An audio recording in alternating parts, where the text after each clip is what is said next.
হযরত সুমাইয়া রাদিয়াল্লাহু তাআলা আনহা কি নির্মম ভাবে, নিষ্ঠুর ভাবে তাকে শহীদ করা হলো। খাব্বাব, খুবাইব, হযরত খাব্বাব রাদিয়াল্লাহু তাআলা আনহুকে দেখে হযরত ওমর একদিন বলছিলেন, খাব্বাব তোমার পিঠে এত গর্ত কেন? এত গর্তওয়ালা পিঠ আর এত চিকুন কোমর আমি তো জীবনেও দেখিনি। হযরত খাব্বাব বলেছেন, ওমর জানো না, ইসলাম কবুল করার অপরাধে, কালেমা পড়ার অপরাধে কাফির বেঈমানেরা আমাকে মারধর করেছে। যখন আমি তাদের মারে কালেমা ছাড়ি নাই, তখন আগুন জ্বালায়া আগুনের আংটার উপরে, আংটা আগুনের উপরে আমাকে চিৎ করে শোয়া, আমি যেন নড়াচড়া করতে না পারি সেজন্য আমার বুকের উপরে পাথর চাপা দিয়ে রেখেছে। আগুনে গোশত পুড়ে পুড়ে আগুন ভিতরে ঢুকেছে, গায়ের রক্ত আর চর্বি গলে গলে পড়ে আগুনগুলো নিভেছে। ওই পিঠে যে গর্ত হয়েছে আজও পর্যন্ত সেই গর্ত মিটে যায় নাই। হযরত খাব্বাব রাদিয়াল্লাহু তাআলা আনহু বলছেন, বুখারী শরীফে হাদিসে ভাবে এসেছে, ওয়ান খাব্বাব বিন আরিত রাদিয়াল্লাহু তাআলা আনহু আন্নাহু قال شكونا إلى رسول الله صلى الله عليه وسلم وهو متوسد بردة له في ظل الكعبة। আমি গেলাম রাসূলুল্লাহর কাছে, যে দেখি হুজুর বাইতুল্লাহ শরীফের ছায়ায় আরাম ফরমাচ্ছেন। আমি কাছে গিয়ে বললাম, আলা তাস্তানসিরু লানা আলা তাদউ লানা ইয়া রাসূলুল্লাহ, হে রাসূল আপনি কি আমাদের জন্য দোয়া করবেন না? আপনি কি আমাদের জন্য আল্লাহর কাছে সাহায্য প্রার্থনা করবেন না? মার খেয়ে খেয়ে তো শেষ হয়ে গেল। শুনতেছেন আপনারা? আল্লাহর নবী উঠে বসলেন, বললেন, খাব্বাব শোনো, তোমাদের আগে যারা এই পৃথিবীতে এসেছিলেন দ্বীনের দাওয়াত দেওয়ার জন্য, সমকালীন রাষ্ট্র শক্তি তাদেরকে ধরতো, ফায়ুখাজুর রাজুলু ফায়ুহফারু লাহু ফিল আরদ, তার জন্য তারে ধরে নিয়া মাটির মধ্যে গর্ত করত, ফায়ুজালু ফিহা, এরপরে সেই গর্তের ভিতরে তাকে কোমর পর্যন্ত গেড়ে দিত। সুম্মা ইউতা বিল মানশার, এরপরে করাত আনা হতো, ফায়ুদাউ আলা রাসিহি, এরপরে করাতটা মাথার উপরে রাখা হতো, ফায়ুজালু নিসফাইন, এরপরে করাত দিয়া চিরে চিরে জীবিত মানুষটাকে দ্বিখণ্ডিত করে ফেলে দিত। মা ইয়াসুদ্দুহু যালিকা আন দীনি, এত কষ্ট দেওয়ার পরেও, এত জুলুম করার পরেও দ্বীনের দায়ীদেরকে এক চুল পরিমাণ আল্লাহর রাস্তা থেকে তারা সরায় দিতে পারে নাই। ওয়াল্লাহি, ও খাব্বাব, আমি আমার আল্লাহর নামে কসম করি। মুসলমান কে কসম করতেছে? আল্লাহ রাসূল। আমি আমার আল্লাহর নামে কসম করি, ওয়াল্লাহি লা ইউতাম্মান্নাল্লাহু হাযাল আমর হাত্তা ইয়াসির রাকিবু মিন সানা ইলা হাযরামাউত। সেদিন বেশি দূরে নয়, ইয়েমেনের রাজধানী সানা থেকে শুরু করে সৌদি আরবের হাযরামাউত পর্যন্ত হাজার হাজার মাইল, এই দীর্ঘ পথের যুবতী নারী তার সৌন্দর্যের পশ্চা নিয়া, আর ধনাঢ্য ব্যক্তিরা, সওদাগরেরা তাদের টাকা পয়সা নিয়া একাকে নিয়ে অথবা দলবদ্ধ ভাবে মানুষেরা যাতায়াত করবে। লা ইয়াখাফু ইল্লাল্লাহ, মানুষের মনের মধ্যে কোনো ভয় থাকবে না। এমন একটা সময় আসবে, ওয়ালাকিন্নাকুম তাস্তাজিলুন, অথচ তোমরা বড্ড তাড়াহুড়ো করছো। তাড়াহুড়ো করো না, অপেক্ষা করো, ধৈর্য ধরো, মার খাও, জেলে যাও, শহীদ হও, আল্লাহর রাজ কায়েম হবেই হবে।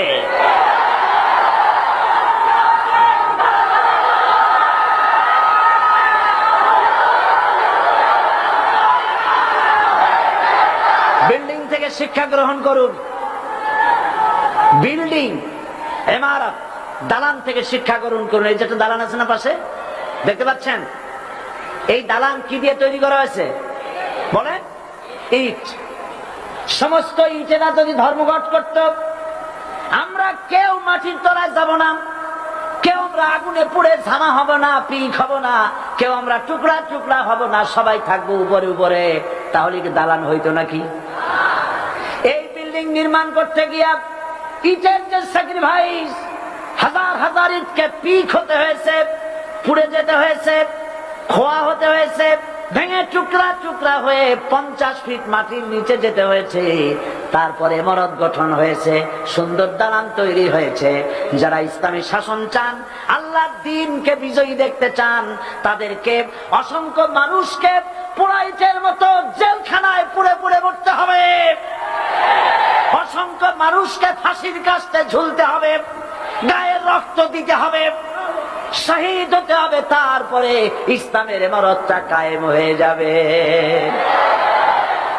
শায়ের কবি কি সুন্দর করে বলছেন, কবি সুন্দর করে বলছেন, ये शहादत गाहे उल्फत में कदम रखना, ये शहादत गाहे उल्फत में कदम रखना, लोग समझते हैं आसा है मुसलमान होना।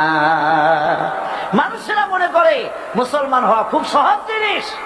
না, মুসলমান হওয়ার অর্থ হলো শাহাদাতের ঈদগাহে শামিল হয়ে যাওয়া।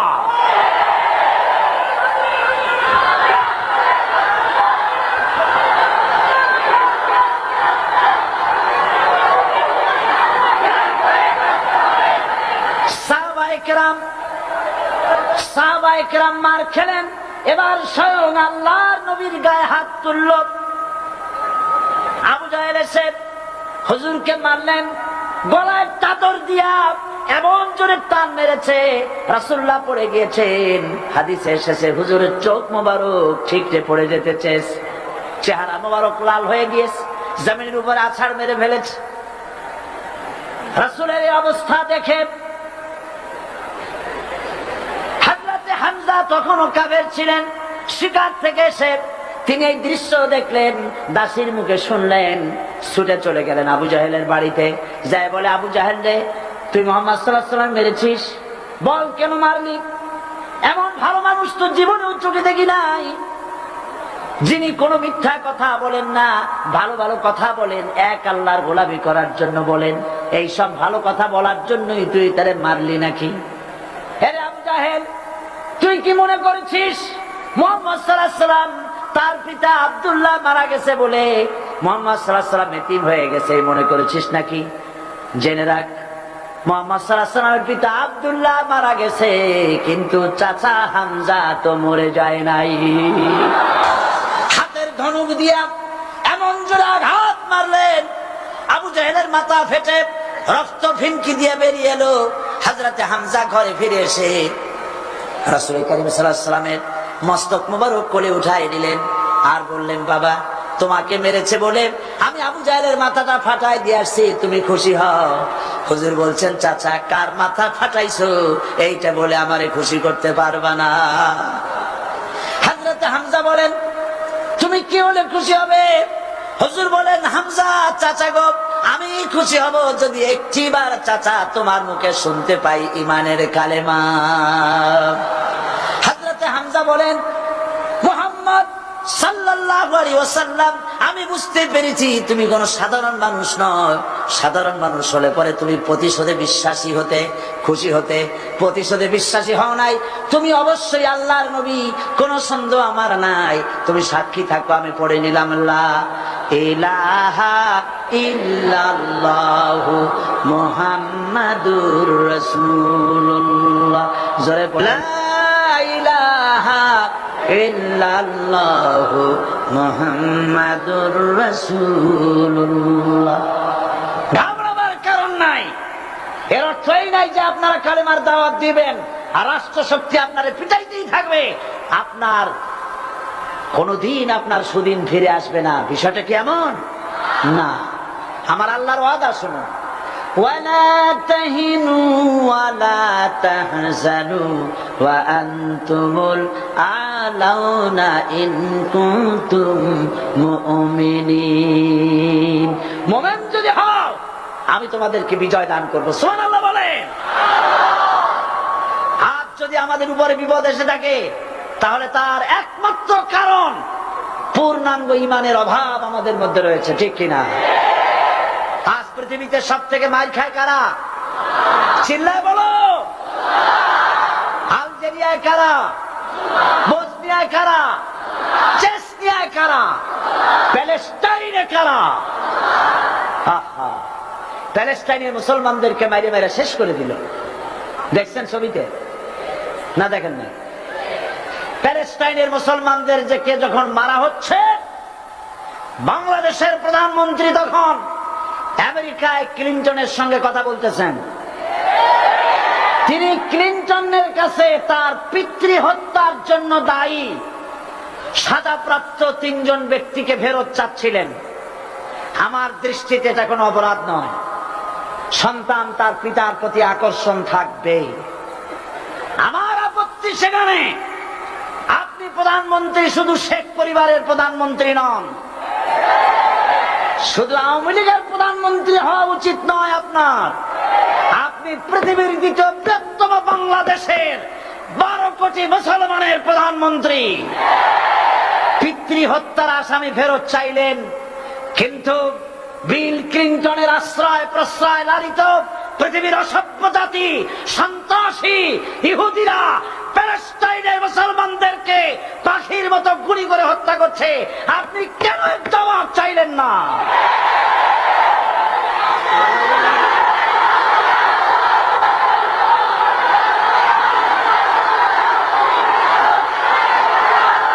জবাব জবাব আপনি চাইতে পারবেন না, কারণ মুনাফিকদের সাহস হয় না, সাহস হয় মুমিন ব্যক্তি।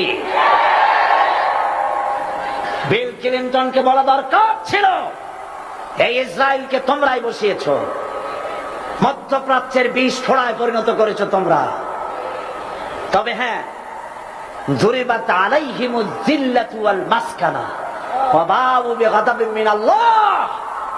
আল্লাহর গজব আসবে, ইহুদিরা পৃথিবী থেকে নিশ্চিহ্ন হবেই হবে ইনশাআল্লাহ।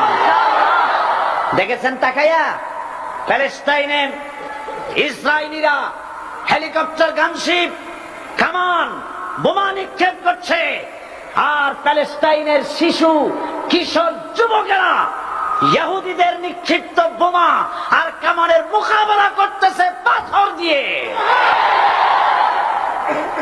আমি আমার অন্তরের অন্তঃস্থল থেকে ধন্যবাদ জানাই, মোবারকবাদ জানাই খালিদ বিন ওলীদের উত্তরসূরি, খাব্বাব খুবাইবের উত্তরসূরি প্যালেস্টাইনের ওই সব যুবকদেরকে যারা কাফের বেঈমান ইহুদিদের মোকাবেলা করতেছে ইট আর পাথর দিয়ে।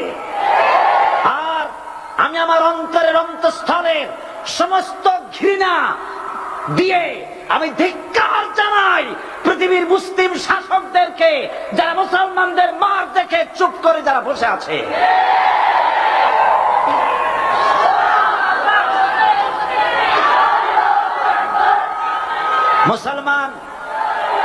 মুসলমান যদি মুসলমানের মতো হয়, 10 জন যথেষ্ট।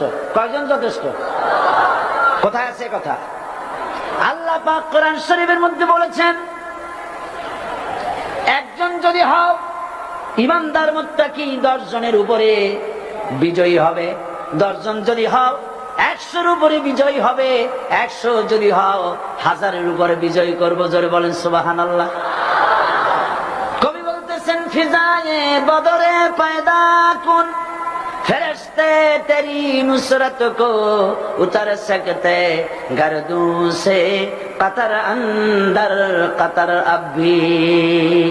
বদরের মুসলমানদের মতো ঈমান আনো, তাহলে আকাশ থেকে কাতারে কাতারে ফেরেশতা নাজিল করে দিয়ে আল্লাহ পাক তোমাদেরকে সাহায্য করবেন। সুবহানাল্লাহ। সে আল্লাহ আছে না নাই? জোরে বলেন, আছে না নাই?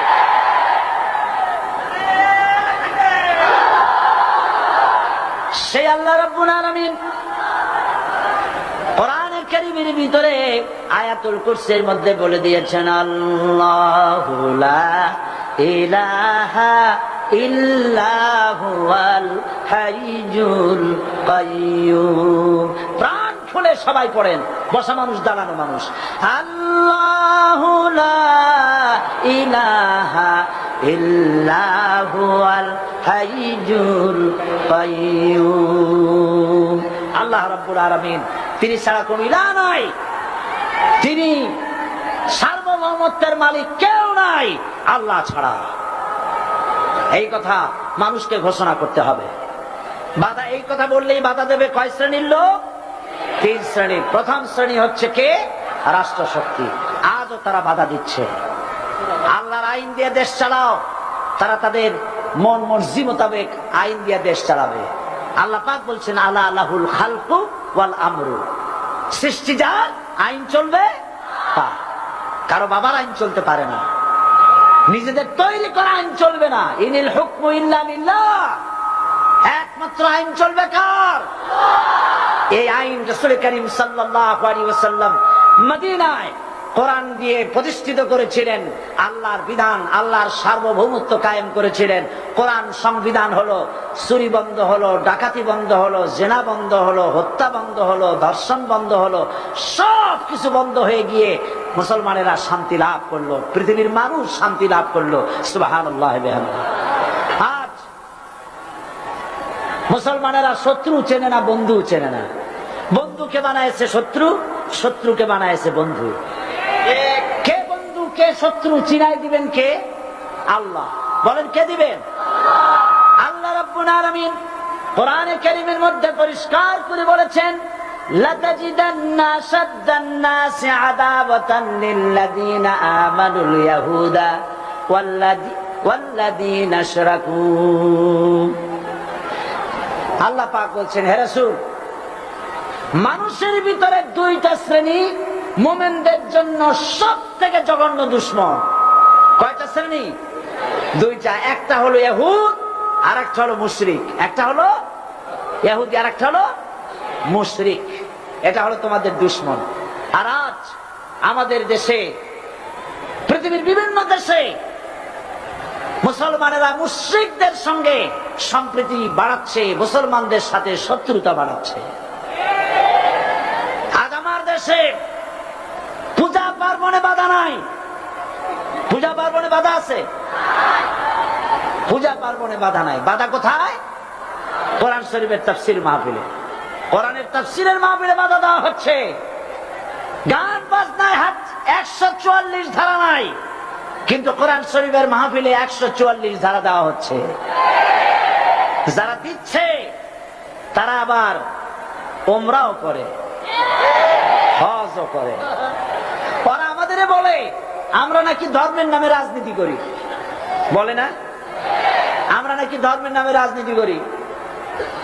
আমি বলি ধর্মের নামে আমরা রাজনীতি করি না, আমরা ধর্মীয় রাজনীতি করি। কথাটা বুঝে আসছে কিনা? ধর্মের নামে রাজনীতি তো সেই ব্যক্তি করে 1996 সনের নির্বাচনের আগে যিনি মাথায় পট্টি বেঁধেছিলেন, যিনি শপথ গ্রহণের সময় হাতে তসবিহ পড়েছিলেন। ধর্মের নামে রাজনীতি তিনি করেছেন। আজ অনেকগুলি ডিগ্রি পেয়েছেন তিনি, অনেকগুলি ডিগ্রি পেয়েছেন। কয়টা? মুখস্থ হয়ে গেছে আপনাদের। শকুনেরা, শকুন যদি গরুর গোশত কিনে খাওয়া লাগতো, 80 টাকা কেজি দরে শকুনে এত গোশত কিনে খাইতে পারতো না। লেখাপড়া করে যদি ডিগ্রি নেওয়া লাগতো, এত ডিগ্রি কপালে জুটতো না। পয়সা দিয়া ম্যানেজ করা ডিগ্রি, কিন্তু 9টা নিলে কি হবে? আসল ডিগ্রিটা এখনো বাকি আছে। আসল ডিগ্রি কোনটা? নির্বাচনের আগে পট্টি বেঁধে তসবিহ নিয়ে গোটা জাতিকে যে সফল ভাবে প্রতারণা করতে আপনি পেরেছিলেন মহা প্রতারক হিসাবে, সেই ডিগ্রি আগামী নির্বাচনের মোক্ষম সময় জনগণ আপনার গলায় পরায় দেবে।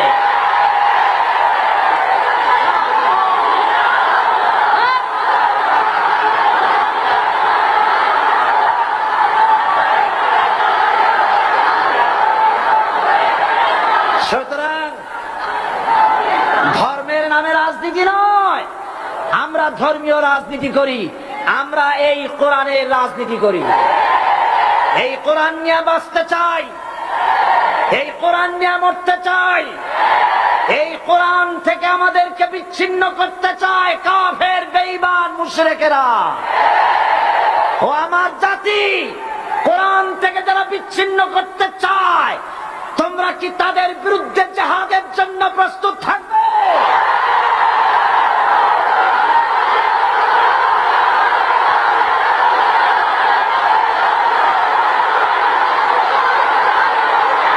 বসেন, বসেন, বসেন, বসেন, বসেন। আমি বুঝতে পেরেছি বিষয়টা কি। আসরের পরের থেকে বসা তো, সুযোগ পাইয়া খাড়া হইয়া কোমর সোজা করলেন। বসেন, সবাই বসেন, কোমর সোজা হয়ে গেছে, বসেন। এত বড় মাহফিল জীবনে আর একটা পাবো নিশ্চয়তা আছে কি? জোরে বলেন, আছে? আজ আমাকে কথা বলতেই হবে ইনশাআল্লাহ, কারণ আগামীতে আবার আপনাদের সাথে দেখা হবে কিনা আমি জানি না। কথা বলতেই হবে। বসেন, কেউ দাঁড়িয়ে থাকবেন না। আমি দেখতে পাচ্ছি বাংলাদেশের ভাগ্য আকাশে উত্তর গগনে কালো মেঘ জমা হয়েছে। ঝড়ের পূর্বাভাস লক্ষ্য করছি। যদি মোকাবেলা করতে না পারেন সক্ষম ভাবে, এমন অন্ধকার গাঢ় কালো অমাবস্যা রাত আসতে পারে যার সুবে সাদেক হওয়া অসম্ভব। সুতরাং আপনারা কি কাপুরুষের মতো কাফের মুশরিকদের গোলামি করে মরতে চান? বিড়ালের মতো 500 বছর বেঁচে থাকার কোনো লাভ নাই। সিংহের মতো 1 ঘন্টা বাঁচতে চাই। আমাদেরকে বলা হয় সাম্প্রদায়িক উস্কানিমূলক কথা নাকি আমি বলি। পত্রপত্রিকা দিছে না তারা? সাম্প্রদায়িক উস্কানি কথা। সাম্প্রদায়িক উস্কানিমূলক কথা বলি, সেই জন্যই বোধহয় শত শত মুসলিম আমাদের কাছে এসে মুসলমান হয়। মানুষে আর বোকা বানানো যাবে না। যাবে কি? আর বোকা বানানো যাবে? তারপর বলছে কি? এরপরে বলছে, আমাকে বলছে রাজাকার।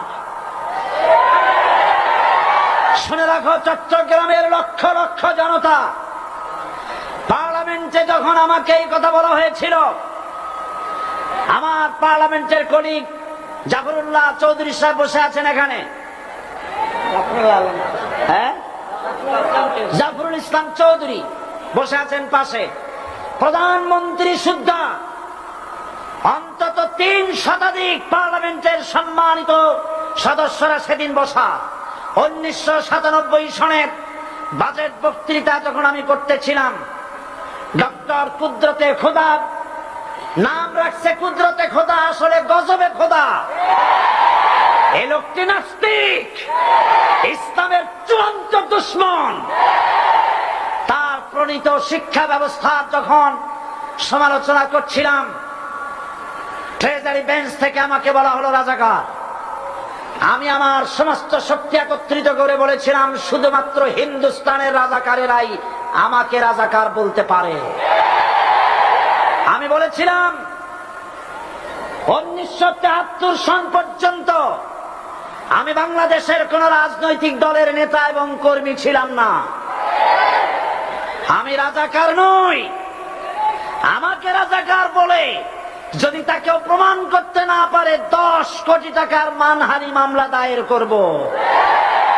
আমার এই বক্তব্য সারা দুনিয়া শুনেছে। পার্লামেন্টে আমার এই বক্তব্য রেকর্ড হয়ে আছে। সেদিন 3 শতাধিক পার্লামেন্ট মেম্বারের কেউ আমার চ্যালেঞ্জ গ্রহণ করেন নাই। যে কোনো ব্যক্তি পার্লামেন্টে গিয়ে আমার বক্তৃতা দেখে আসতে পারেন। এরপরে 1997 সনের 7ই অক্টোবর দৈনিক জনকণ্ঠ পত্রিকা যখন আমার বিরুদ্ধে লিখলো, সেই পত্রিকায় সাইদির ওপেন চ্যালেঞ্জ 8ম পাতা, 1997 7ই অক্টোবর, এত বড় 2 কলামে হেডিং। সেখানে আমি বলেছি, বাংলাদেশের সকল সাংবাদিক, গোয়েন্দা বিভাগ, বাংলাদেশের সকল বুদ্ধিজীবীকে আমি আমার পিরোজপুরে আমন্ত্রণ করছি। আমার উপস্থিতিতে যদি কেউ প্রমাণ করতে পারে বাংলাদেশের স্বাধীনতা যুদ্ধের বিরুদ্ধে আমার কোন ভূমিকা ছিল, সজ্ঞানে স্বেচ্ছায় জাতীয় সংসদের সদস্য পদ থেকে পদত্যাগ করব। 3 বছর পার হয়ে গেছে, আজ পর্যন্ত কেউ এই চ্যালেঞ্জের মোকাবেলা করে নাই। সুতরাং আমাকে যারা রাজাকার বলবে তারা পিতৃ পরিচয়হীন অবৈধ সন্তান। 1971 সনের, শোনো মুসলমানেরা, 1971 সনের কোন কাদা সাইদির গায়ে লাগে নাই। আমাকে রাজাকার বলে জনগণ থেকে বিচ্ছিন্ন করবা, জনগণ থেকে আমারে বিচ্ছিন্ন করা যাবে না। কারণ এই জনগণ আমার জন্য আসে না, এই জনগণ আসে আল্লাহর কোরআনের জন্য।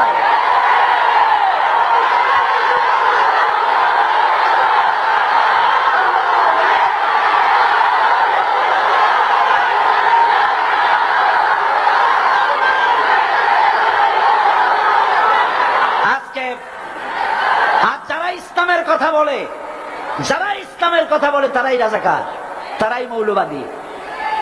মৌলবাদী বললে আমরা অসন্তুষ্ট হই না, কারণ মৌলবাদী শব্দটা আসছে মূল থেকে। মৌল শব্দ এসেছে মূল থেকে। মূলবাদী তার মানে যারা মূলে আছে। মূল হলো কোরআন, মূল হলো হাদিস, মূল হলেন আল্লাহ, মূল হলেন আল্লাহ রসুল। আমরা আছি মূলে। এখন বলেন তো মূলের শক্তি বেশি না আগার শক্তি বেশি? আমাদের যারা মৌলবাদী বলে ওরা হলো আগাবাদী। মূলে আছে কত কোটি?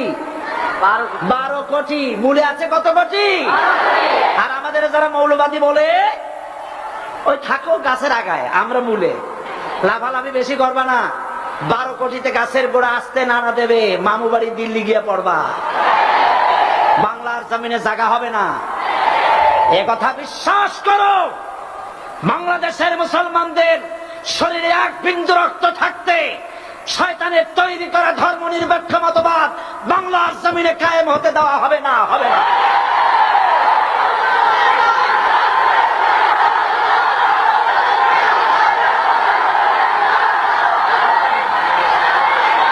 রাসূল কারীম সাল্লাল্লাহু আলাইহি ওয়াসাল্লাম কোরআন প্রতিষ্ঠার জন্য আন্দোলন করেছিলেন। আয়াতুল কুরসি আমাদের সে কথাই শিখেছে। আল্লাহ রাব্বুল আলামিন বলেন, আল্লাহু লা ইলাহা ইল্লা হুয়াল হাইয়ুল কাইয়্যুম। প্রাণ খুলে পড়েন, আল্লাহু লা ইলাহা ইল্লা হুয়াল হাইয়ুল কাইয়্যুম। আল্লাহ হচ্ছেন তিনি যিনি ছাড়া কোনো ইলাহ নাই, আইনদাতা নাই, বিধানদাতা নাই। আমরা মানুষের তৈরি করা আইন মানি না। 12 কোটি মুসলমানের দেশে আইন তৈরি করবে মানুষ, আমরা মানব না। পার্লামেন্টে তৈরি হতে হবে কোরআন দিয়ে, পার্লামেন্টে আইন তৈরি হতে হবে কোরআন দিয়ে। সুতরাং ভয় যতই পান আর যতই ষড়যন্ত্র করেন, 4 দল যখন একত্রিত হয়েছে, ঐক্যবদ্ধ থাকবে, সরকার ঐক্যবদ্ধভাবে গঠন হবে, নির্বাচন ঐক্যবদ্ধভাবে হবে এবং কোরআন হবে, আল কোরআনের পার্লামেন্ট হবে বাংলাদেশে।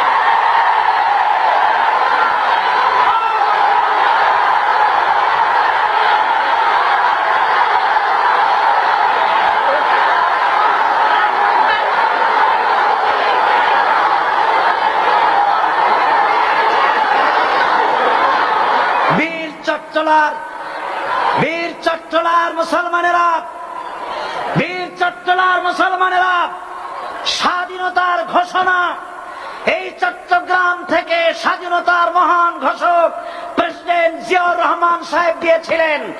এই চট্টগ্রাম থেকেই ইসলামী রাষ্ট্রের ঘোষণা হবে।